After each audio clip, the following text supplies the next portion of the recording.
forming.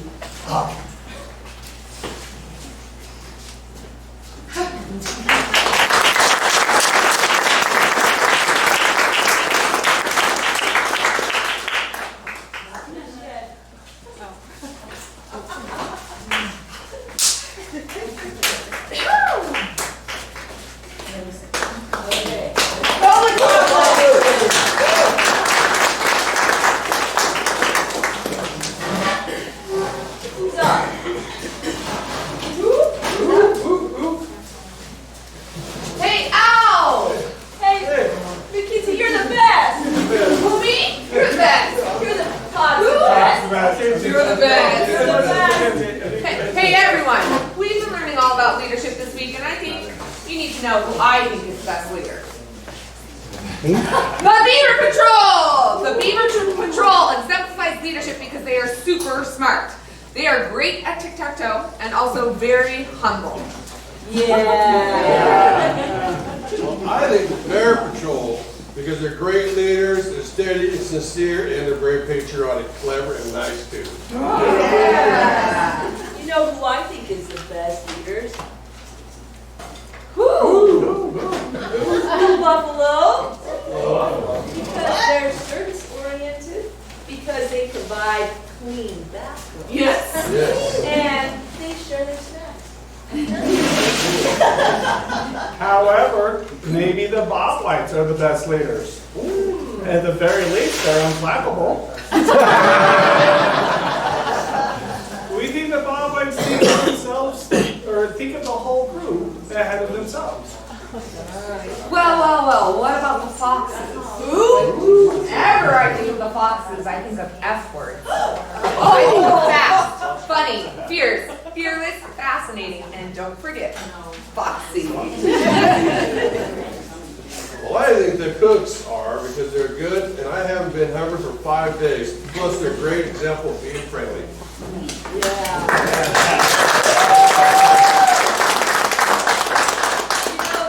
Let's not forget about the Eagles. Eagles are brave, collectively and individually, and they really know how to take care of each other. Yeah. Well, what about the staff? Ooh. Because every single one of the staff has had a moment where they have to present. And if anyone has ever presented something, you realize something that you know really well as soon as you start to present it. You figure out all the things that you don't know as well about it. They did such a good job. They're a very great example of being prepared. You're all great leaders, and we've learned so much from all of you this week. Thank you for being at Woodbags with us. Thank you.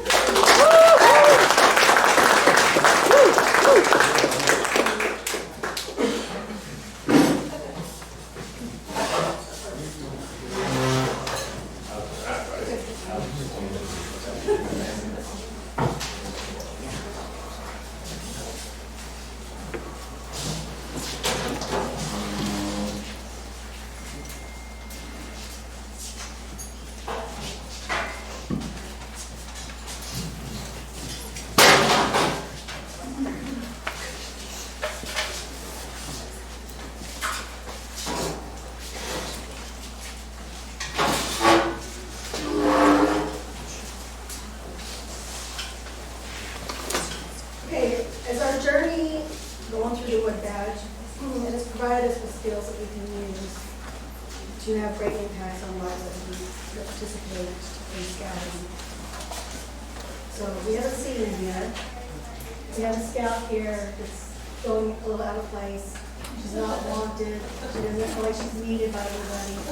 And her family doesn't really get that out of each other. So she's come to me. And she's telling me all about her sad story. So as a leader, our skills and tools are to impact and use life. And one of the tools are to inspire and encourage. So her and I, see, we are into the scout meeting. And I'm telling her that, come on, let's go to the scout meeting. No. Oh, but you'll like it. Oh, I know you will. The scouts will make you feel welcome, they're playing games, and they'll get you involved. They want you to learn how to play this game, and you'll feel awesome. Does that feel? I don't know if it really work. You're trying to finish. It's an easy game. But what if I fail at it? That'll be good. So, No. okay. Maybe. Hey guys, what are you playing? Hey, would you like to meet a new friend? Great, see, they already love you, they even know you, they love you already. Right here, okay? Yeah, right here. I'm Naomi. Hi. You know how to play with me? It's been a long time.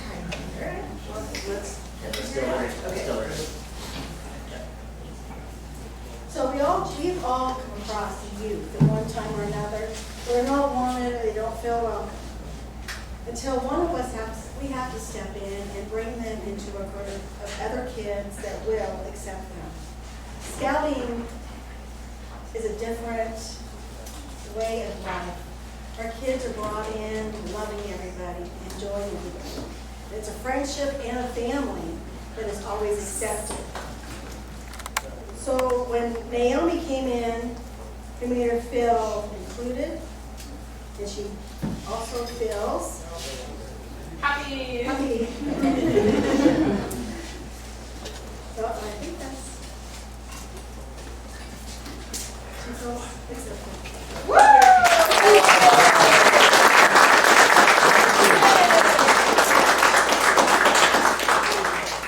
I just have one thing I wanted to say really quick.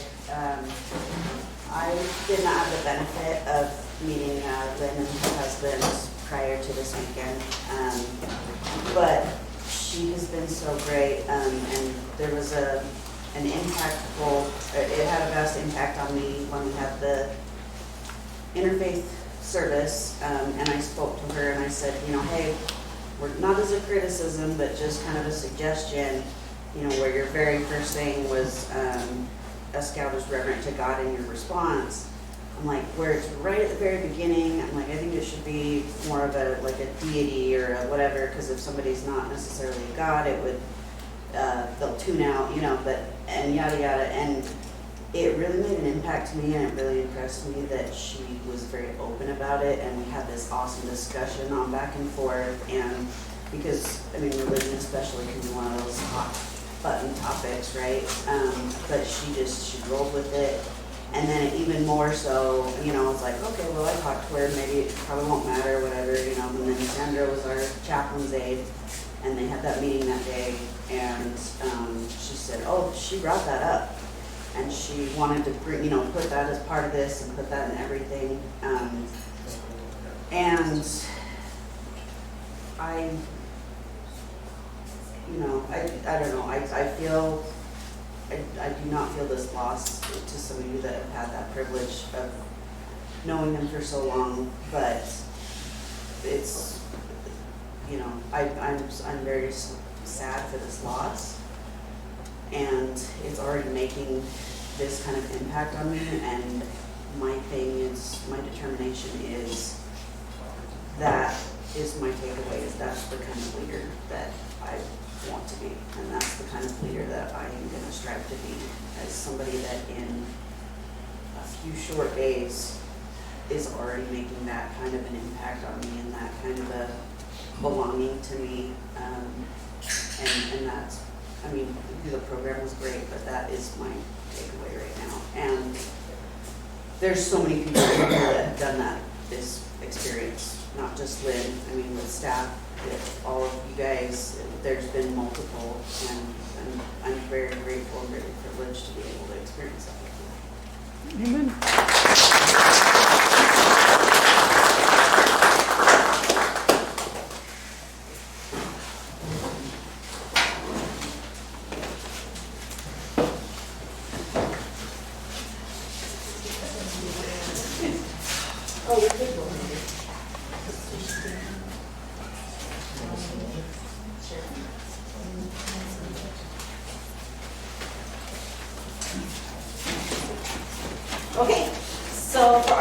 Later Quest, we have a song and some thoughts to share with you. So hope you enjoy. Before I came to Wood, Badge Scoutmaster Sandy came to me. Questions that were deep and scary. Do you all recall the 20 questions? Yes. They were very deep and scary. Well, for me, I decided after I answered the questions, I thought, I would talk to my wife and see what answers she would give about me. And so I did it. We went out to eat, and I says, we drove, I says, we need to go through these questions, and I want you to answer them about me. And so we went through each of the questions, and it was really great. But after we finished the questions about me, she said, all right, let's go through the 20 questions about me. Now, I'm not going to go any further. I learned a very good lesson. Never do that.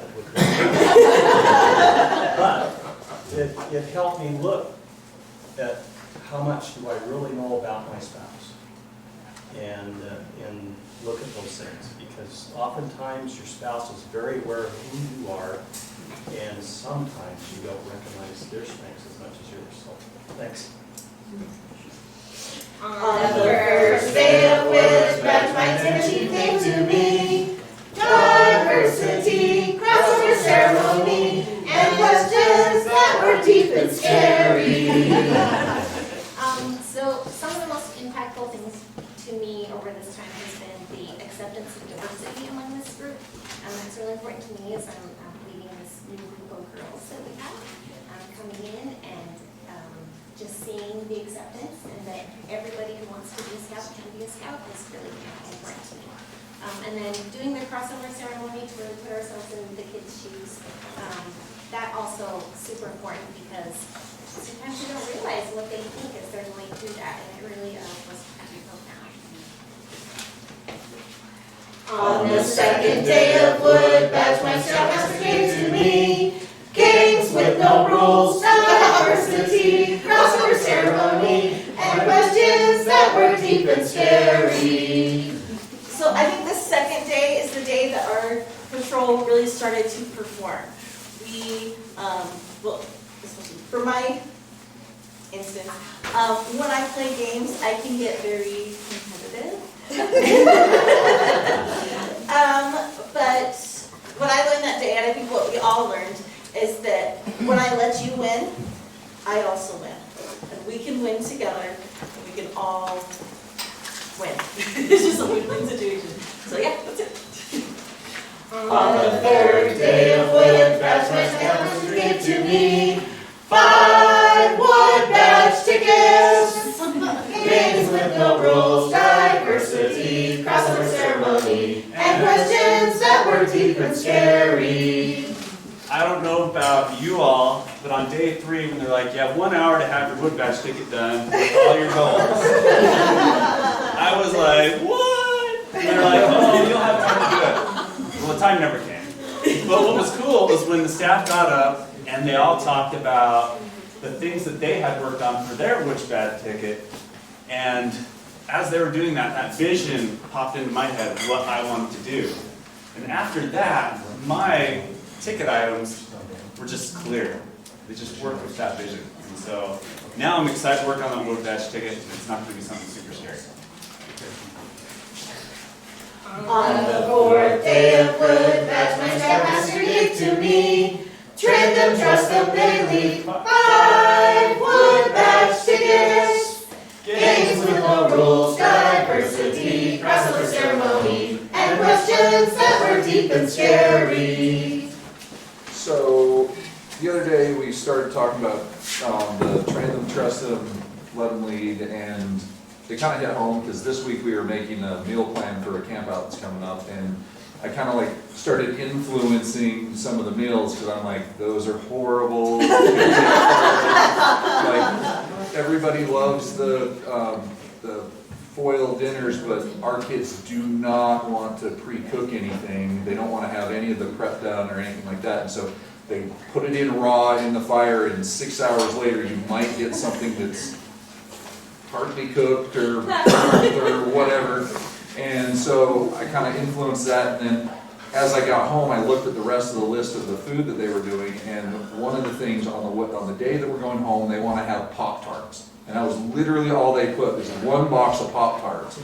And so I was thinking about that with that class, I'm like, so on the way home, let them have their box of Pop-Tarts. We'll buy one box of Pop-Tarts, and I'm gonna make sure it's a small box of Pop-Tarts. We've got 8 boys going, let's figure this out. And they're not gonna starve, they won't have anything but water to drink, and, you know, there's not gonna be anything. I'm gonna let them do it, let's you know, let them lead. And so I kind of hit home that, like, this week, we talked about it, and this week, this lesson happened, so that's just one that's really hit home this week. On the fifth day of wood that my scoutmaster gave to me, a space to find my voice, train them, trust them, they lead 5 wood badge tickets. Games with no rules, diversity, crossword ceremony, and questions that were deep and scary. So coming here for Wood Badge, I'm like standing out there trying not to cry. I'm like, this is the last day, I don't want to leave. Coming here, I was just kind of, the thought that I had was, I'll just be quiet, stay in the corner, not say much, just listen. And as I went through last night to patrols, at least I could find, I'm sorry about what. That happened a lot. Sorry. The comment I got a lot was that they loved what I had to say in the lesson about diversity. And I haven't had that space with this many adults to express what I feel. And oh my goodness, the first day I went to Lynn, it's like, I don't know what I'm gonna do. I'm chaplain aide. I've been voted chaplain aide for the whole week. I don't know what to do. And she, I was like, I don't believe in God. And I don't have a service. I have nothing in my head. And then I went to my patrol last night, kind of, I had a little lecture thingy.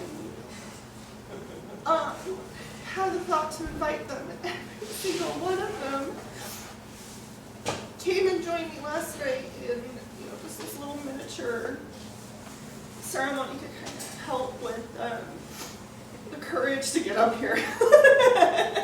And each of them said something, and then David was just like, no, this is really interesting, I want to know more. And it's having that space to be able to express and be vulnerable is a really big deal for me, at least. I won't go too far into detail, but some know my history, some don't. But yeah, being able to be vulnerable this week has shown me that it's okay to be vulnerable around people. I don't